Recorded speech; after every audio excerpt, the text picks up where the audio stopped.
All right, Greg, Casey Cunningham, how are you today? I'm wonderful. How are you? I'm so good, thank you. You know, you have been blessed with having one of the national sales executives in Sunshine, and she has spoken so highly of you. And she's been like, "Oh, you're gonna love Greg. Wait till you interview him." So this is going to be a little fun.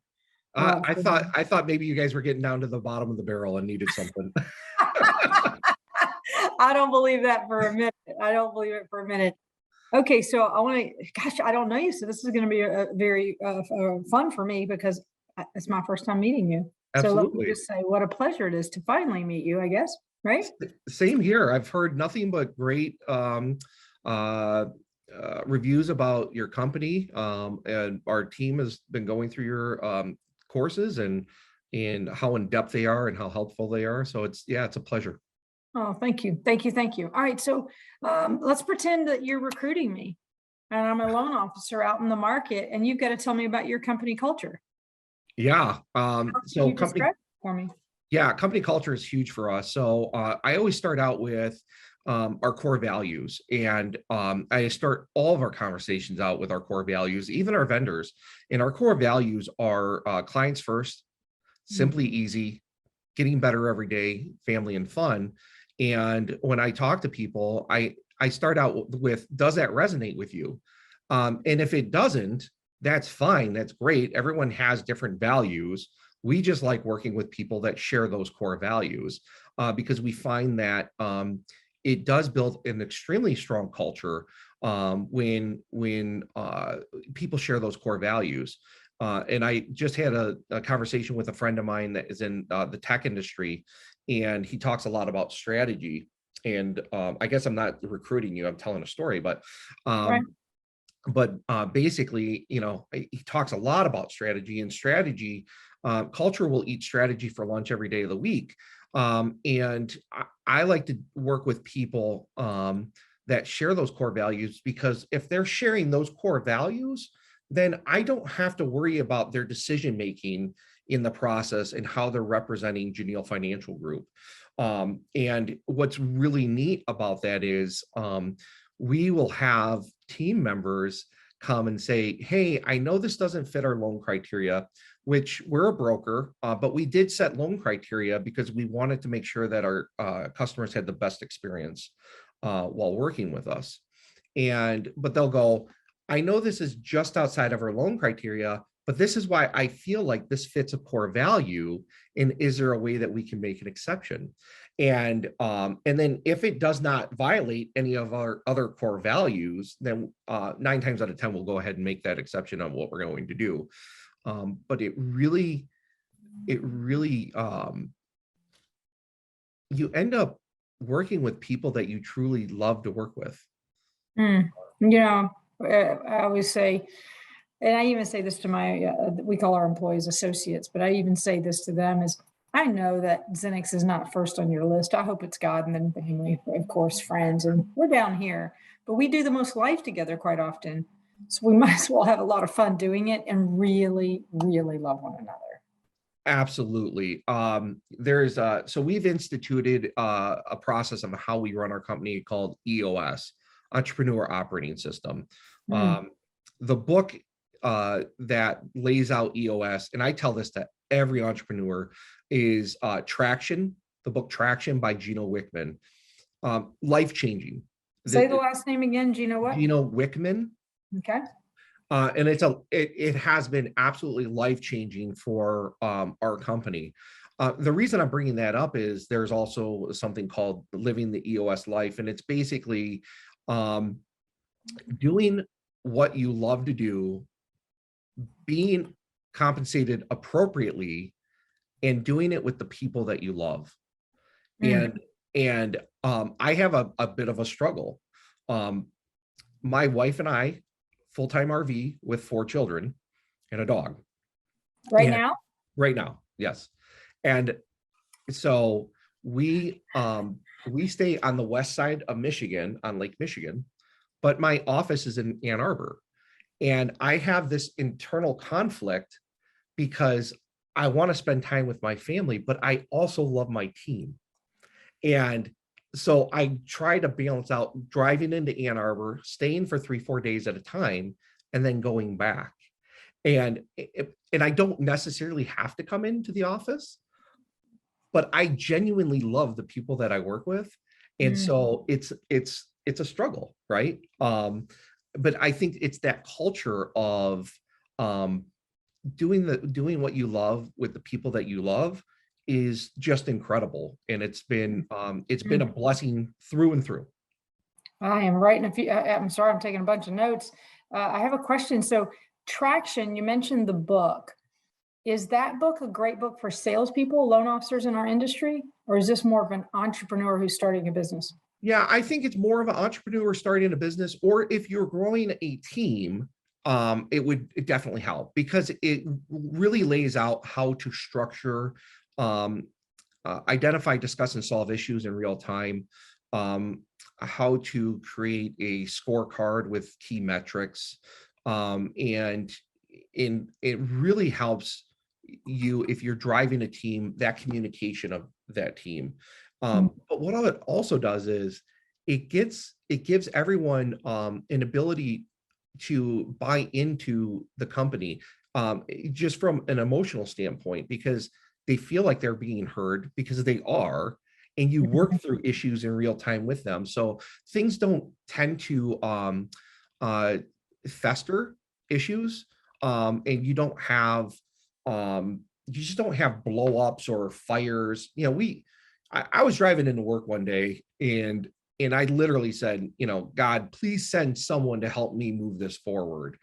And ironically, I had lunch later that day, and my friend had mentioned, our common friend Mike was doing, implementing EOS as a coach, and he later at the end of that conversation he said, "Oh, hey, by the way, I promised that I'd help Mike out, and do you mind if you give him a call? You don't have to do anything." And I went, "Yeah, I guess," because as a business owner, everyone's always trying to get in your pocket. yeah. Everyone always has the magic bullet. Mhm. But Mike came in and he was in reverses for 20 plus years. And I went, "Oh my gosh, he's he knows all the pain that I've gone through."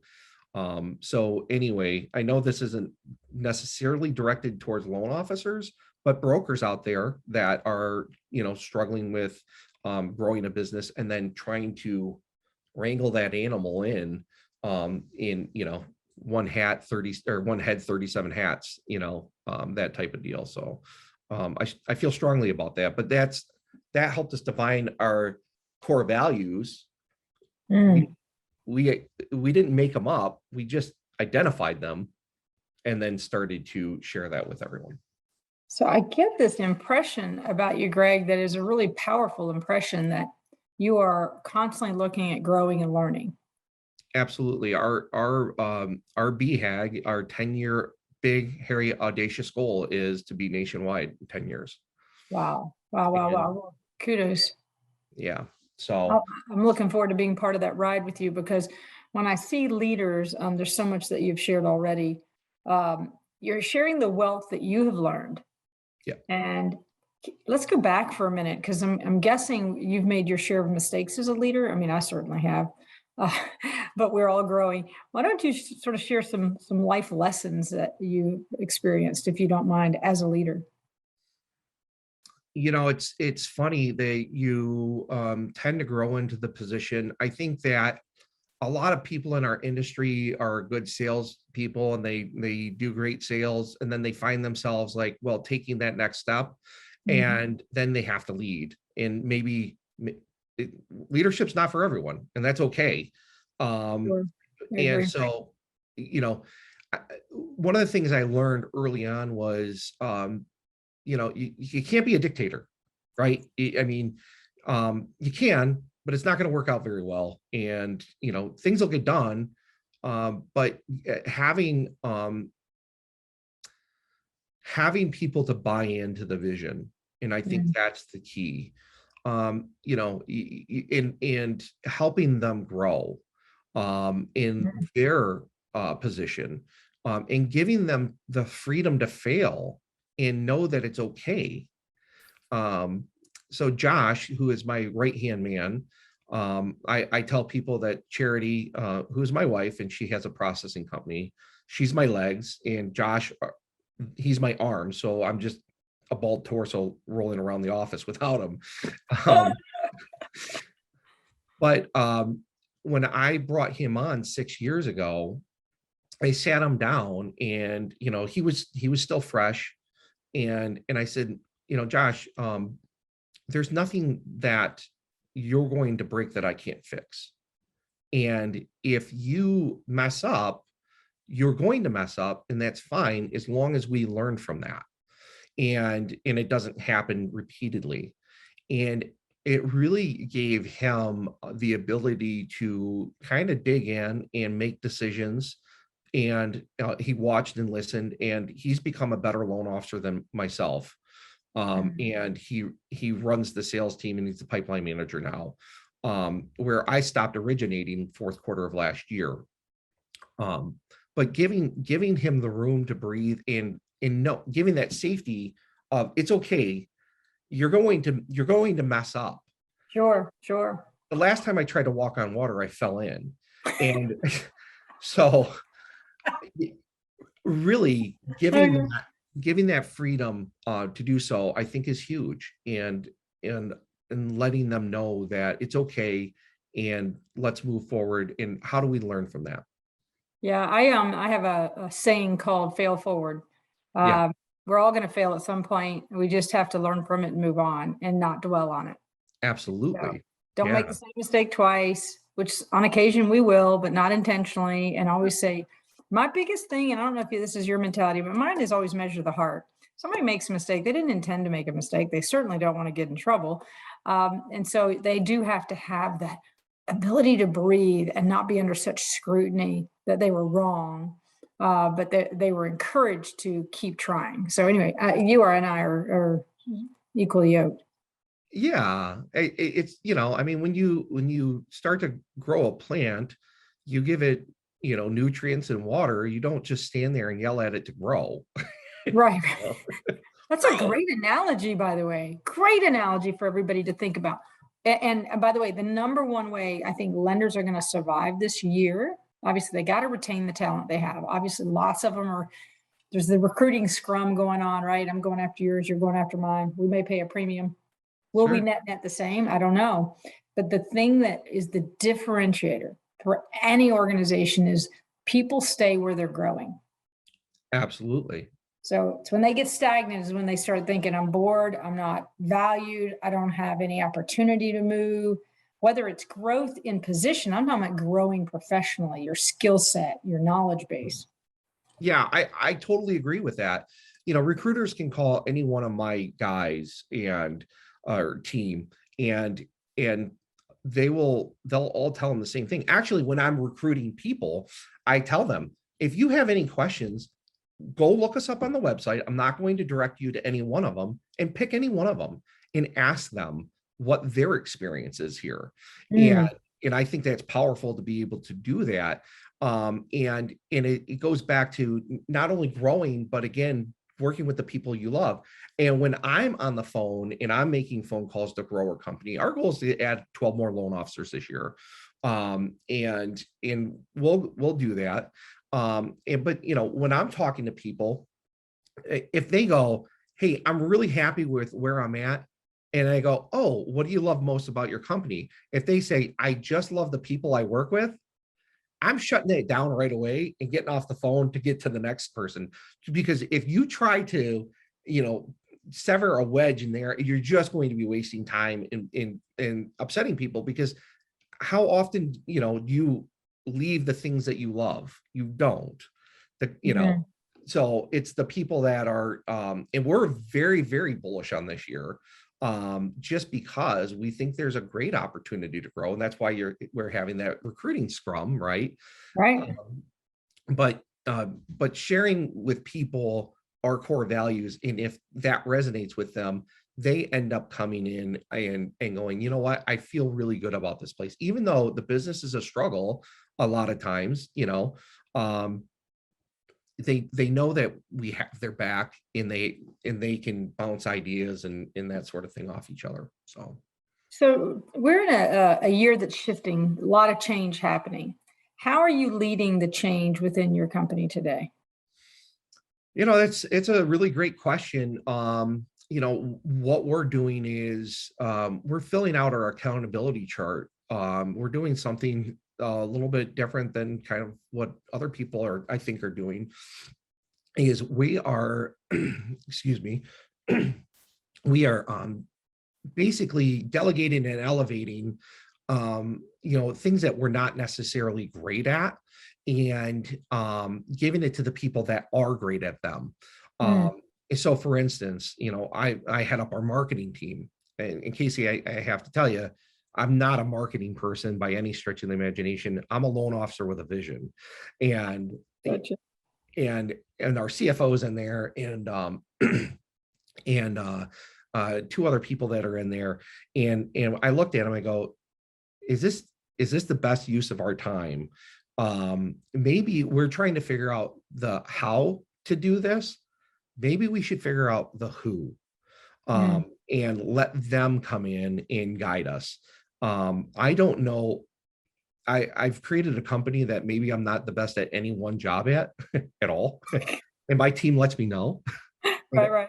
And I'm okay with that. But at the end of the day, we're bringing in, we just made an offer yesterday to a marketing director, Mm, for them to come in and help us get our message out. Because one of the struggles we have is we have this wonderful culture, and we do. How do we how do we let people know, without it feeling contrived and fake? And so, we're bringing her in to do that. And then we are looking at a sales director, um, that is very experienced in a lot of roles to help our team grow and train. And maybe I'm missing things, because I built mine through referral marketing, um, which is a very great way to build a business. It's very arduous. And the last 36 months have completely shifted everything. sure. Um, you know, Referral marketing, belly to belly, face to face, that's how we built.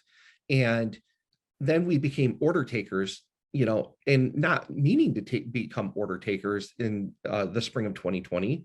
But every Sure. time you pick up your phone, someone's saying, "Hey, I need help and I want to give you money."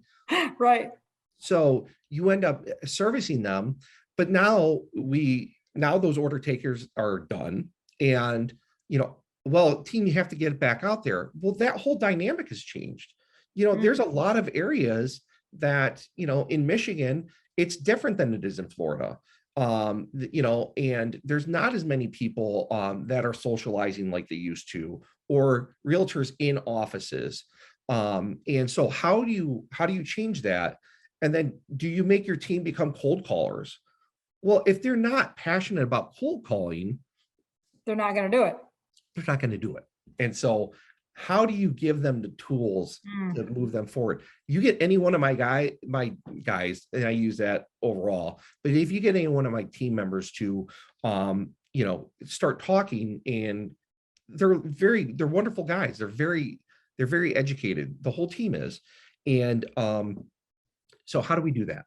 How do we move that well, forward? it's interesting because the market has shifted. You mentioned that you're doing accountability. Can you give me a little more detail what you mean with how you're doing that accountability right now and what it means to your team? Yeah. So, accountability is one of those things that, and this is very much ingrained in the US, is um, it's something that culturally you have to build, right? Sure. And it's not always has to be from the top down. Hmm. It's accountability to each other. If you are going to say that you're going to do this, then do it. And if you don't do it, why didn't you do it? And oftentimes if you have a culture of trust, then Hmm. you can build healthy conflict. And if you have that healthy conflict, then you can create accountability. Because what happens at that point is is if Casey, you and I have that trust, then that healthy conflict, and go, Casey, you said that you wanted to make 42 calls last week and you made 3. What's the deal? What's going on? You don't have a problem calling someone out on that. Like you calling me out, going, why didn't you do that?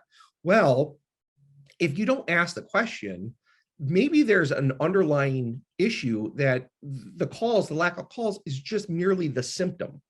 And so, you go, well, hey, Casey, I didn't make my calls because I was having an issue with my CRM and I was having a problem with this and blah, blah, blah. So maybe it's an IT problem, right? But if you're not, and maybe I'm too embarrassed to talk about it or what have you, or, like, we beat ourselves up. We should know everything. No, we shouldn't. I should. Well, I got to tell you something you just said, and I hope everybody hears it that's listening in. It is pretty profound. And you can have conflict. You can question people. It's not offensive if there's a culture of trust. Yeah. Because if they know you care, and I love what you say, do what you love with the people you love, so they know you love them. Right. Right. So when you're like, hey, you're better than this, what's going on? They're not offended because they know you care about them. And I think that was a mistake I made early on in my career as a leader, where I was checking the box of leadership. Are you doing this? Are you doing that? And I wouldn't let people in. I wouldn't let them get to know me. And so I certainly didn't want to get to know them at that level. Now it's like, everybody's got a story. I really want to hear that. And absolutely. So I appreciate that just the culture of trust is important to have a healthy conflict. I'm going to take that back for sure. That's that comes from Patrick Lencioni, and The 5 Dysfunctions of a Team is the book. And it's a great book. If you're building a team, read that book. And they're all fables. When the author writes it, he writes it in a fable. And it's a wonderful way, especially if you listen to audiobooks like I do, it's a wonderful way to really understand that. But it's true. And what we do on our annual, we have 2 days every year. We go off site and we work as a leadership team on our goals for the year. But one of the things we do is we share something that the other team members may not know from our childhood. And what it does is, you think you know someone, and then they come and they say, well, yeah, I had struggled with this as a kid, or I had this issue. But then it starts to show that we're all people. We all have feelings. We all want to do better. And we hope we all want to do better. And you start to understand that, hey, I'm a person, you're a person. And then how do we get better? And then how do we get better as a team? And instead of maybe having the CFO hat on and the marketing hat on, we have Team Giniel Financial Group. And now we can talk about, okay, maybe a resource that, this department would really like to have is not the top priority, because we really need to work on this over here to advance the company. And in that getting to know each other like that, I think really helps. Well, let's end with the question that I think I know the answer, but I'm hoping everybody is hearing something very unique about this interview. Is a lot of care and love for the people that you work with you.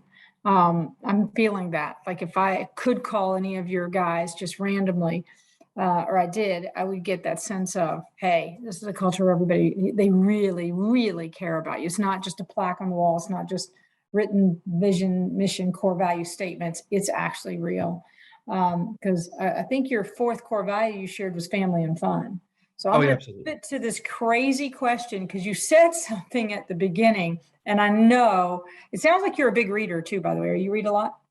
I'm a horrible reader, but I listen well. So Audible, if it's on Audible, I'm listening. Okay. How are you doing that? Because this is my final question, because family and fun. Did I hear you say that you live in an RV with 4 kids? Yeah. Yep. We have. So, can you give me again, we'll end with this quick. How in the world do you do that. How old are the kids? And then we'll let you answer that. I have a wonderful wife who wanted to do this 5 years ago. So we started our full-time RVing 5 years ago, and we sold our houses in 18. And I have 4 boys. Oh my God. Yes. So, all right. They're 15, 13, 11, and 8. And my wife has a dog. We have a dog, and it's a female, so that's all she gets. She gets Okay. but What kind of dog? goofy. You know what? She's a mix, and my wife knows it better than I do. Okay. We've had her for 7 years, and I still haven't learned it. Yeah. But Okay, so 4 boys. Oh my God, all they do is wrestle, right? yeah. It's and not, that and eat. They eat. Yeah, I could even say they eat us out of house and home. That's why we live in an RV. No, but yeah, they're wonderful. And we do it, and it's kind of funny. We went while we were in Florida because we snowbird. Summers on Lake Michigan, winters in Tampa area. And so we went to a Tampa Rays game before we came up. And the whole stadium is, I mean, there may have been 5,000 fans there, right? And so we're in a section, and the whole family just sits right on top of each other. And I go, guys, we can spread out a little bit. It's okay. But they just, I don't know, like maybe, twins in the womb type mentality where we're all just touching each other all the time. But it's quite the experience. I thoroughly enjoy it. It took a while to do that, but it's a cool way to grow up. So the So kids are seeing the country because you can actually RV anywhere you want. yeah, we spent a month in Arizona last year, and because my father lives out there, so we got to spend some time out there. But yeah, we can go wherever. Now, have we? No, not a whole lot, but we can. And there's things that we do. We traveled, actually, ironically, we traveled a bit more because beforehand, because now you have everything with you. It just takes a long time to pack up. So Gotcha. Well, let me just say, what a privilege. You've got to be a special man, 4 kids, and literally growing a thriving business. And what a blessing it is. Keep that heart and that love for your people. I'm a huge proponent of it. I don't think people always really believe it. Like, yeah, I love the people that work with me, through faults and mishaps and all that. I hope they know that. I really hope they know that. And so I'm trying to live and breathe it with you. And so kudos to you for somebody who's loving and caring for their people. And yeah, so, thank you. And I literally, the only reason I'm able to do any of this is because of my team. And mm, before I leave, for the winter, I asked Josh, can I give you a hug and thank him, because he's one of the biggest reasons why I can do this, and mm, thinks we have a really cool lifestyle. But you can't do any of this without your team. I couldn't do this without my wife. We're a team. yeah, And she's one of the most amazing people I've ever met in my life. And so, yeah, I honestly feel that way. I love that. Well, you have an amazing day. Thank you for this little bit of time. And I'm hoping everybody that's listening in is questioning, how well do I love my people? And do I show it? So God Yeah. bless you. Have a Thank great day. And I'll talk to you soon, I hope. Absolutely. I look forward to it. Thank you so much for allowing me to share that. You're so welcome. Have a great day. You Take too. care. Bye-bye.